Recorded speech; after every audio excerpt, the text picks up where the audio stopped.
Somebody once said to me after they took a mushroom trip, they said, "I don't think I'll do that anymore." And I said, "Why not?" And they said, "Because I'm not interested in insects that drive spaceships." Which sums up psilocybin pretty well.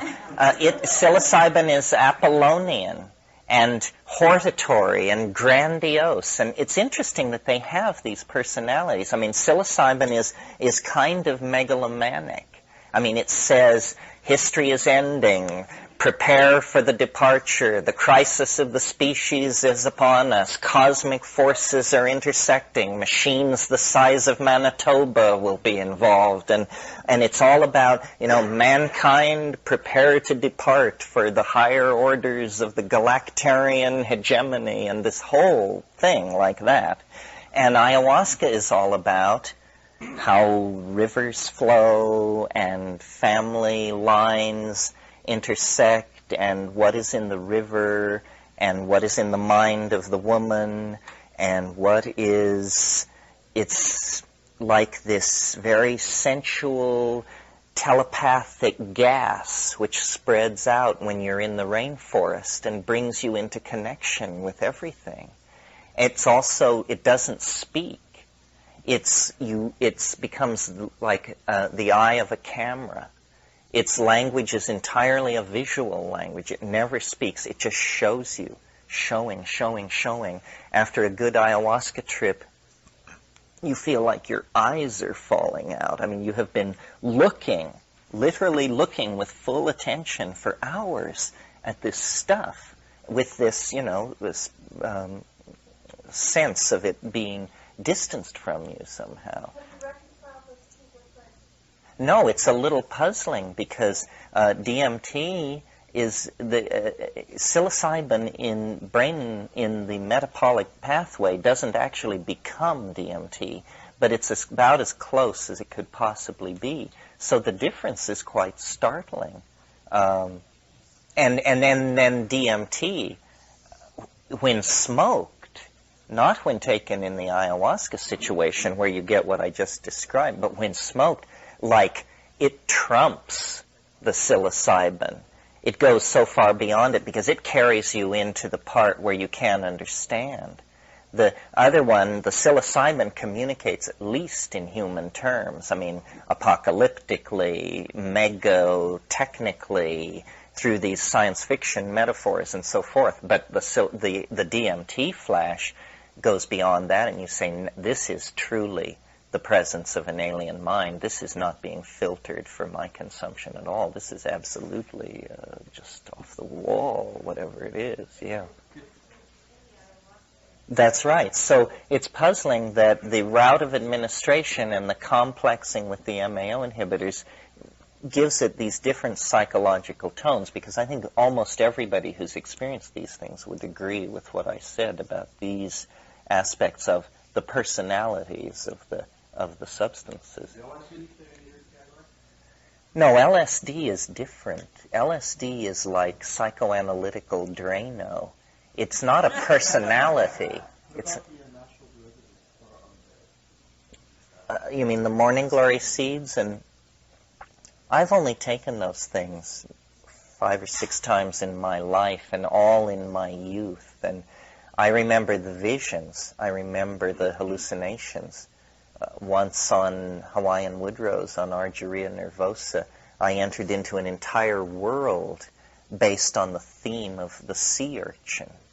And I was in these cathedral-like vaulted spaces, which were the insides of sea urchins. And then there was this coach that was pulled by these very strange-looking animals, and it had these nipple-like protuberances all over it, and everything was done in mauve and purple and white, and it was just sea urchin world for about 20 minutes, and then that went away. Could you explain, and I know this gets back to a basic premise and what we've been talking about the last couple of days, but elaborate a little more on why you conclude that these hallucinations are in fact true hallucinations. In other words, why do you conclude that these elf-like entities really exist? Well, really exist. true enough. We talked about that, didn't we? About the Wittgensteinian thing. Did we? Yes. They're true enough because they have efficacy. You see, we miss the point because we think the world is made of matter. Matter is simply a concept. The world is made of language.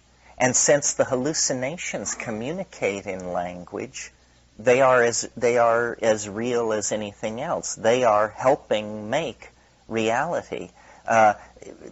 It's crazy to think that the universe is made of quarks and mu mesons and neutrinos and stuff like that. I mean, who here has ever seen one or has even the most specious grasp of how you would go about looking for such a thing? But we get exposed to those words. The world is really made of language, of interlocking concepts. Well, so then that means that the hallucinations are real. That in that sense where Mia Farrow says in Rosemary's Baby, "My God, this is actually happening," that's what needs to happen inside the psilocybin trip. We have this category called hallucination, or intoxication, or trance. And then we say, oh, it's only mental, and therefore it's not real. Well, I've got news for you.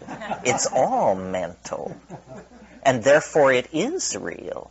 And the big news is that while we've been waiting for aliens to come in ships from the stars, we have totally overlooked the alien nature of reality around us. And that by pushing into these mental dimensions, we discover a bewildering fauna of angels, demons, helping spirits, ancestor spirits.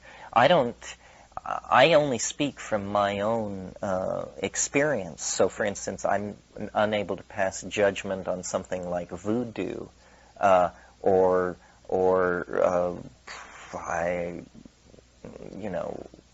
tantric invocation or something like that. But using reason, was able to confirm the existence of things that no reasonable person believes in. And, this is impressive. And it's repeatable. That's the thing I want to stress. This is not some faith or something where you have to, I don't know. It's just that it's a technology. It's a technology of ethnopharmacology. Obviously the experience is repeatable, but what that experience means and whether it indicates some, for lack of a better phrase, objective reality separate and apart from your mind is not necessarily proven by having the experience itself. Yes, but see, it's difficult to prove that there's any objective reality apart from your mind anyway. Yeah, I mean that, but it's not only, it not only rests on Berkeley, which is an earlier version of it, but it also rests now on quantum physics' need to include the observer into the equation. Somehow there is a something which the vectors of which are collapsed into the experience of the here and now by the observational act, and then the role of language in this. I mean, it's not easy to sort this stuff out. If you want to read an interesting book, read Despaignet's book, The Philosophical Foundations of Quantum Mechanics. This will give you something to chew on for sure. Somebody, yeah. Oh, that it has no character? And by character, I meant personality. I didn't mean to diss it. I just meant it doesn't organize itself around a personality the way psilocybin does. I found LSD to be like a conceptual enhancer. It was great for looking at things and for thinking about things. And but I also, and this may be my and obviously is my personal thing, I found it just physically incredibly hard on my body. I mean, my God, the next day I would lay in warm baths and try and sort it all out. And that seemed, and I was taking good LSD, I mean Sandoz LSD. So For me, when I got to psilocybin, I was just exultant. Because, see, what I had done is I'd read Huxley, then I'd gone back to Havelock Ellis, The Dance of Life, and Henri Michaud, The Miserable Miracle, and people like that. And Havelock Ellis talks about ruined buildings of great antiquity drooping with opalescent jewels and protruding from Venusian forests. And I said, that's what I'm after, you know. And LSD would never even approach that. It was much more mechanical and elusive and fast-moving. Well, then when I took psilocybin, lo and behold, it was just like Havelock Ellis, produced and directed by Havelock Ellis. And that is what I love. It may just be a prejudice of mine, but to me, the transcendental part of it is the visions. Because thoughts you can have, and even insights you can have, but to have behind your darkened eyelids a huge Technicolor movie going on for minutes and minutes, stunning in its cohesion and beauty and architectonic, triumphal. I mean, you just say, wow, this is great, this is great. Who's doing this? And the thing, if you appreciate it like that, it will say, oh, you think that's something? Look at this. And then it starts trying to impress you, and you say, yes, do it. Just take me. I'm yours. Go, go, go.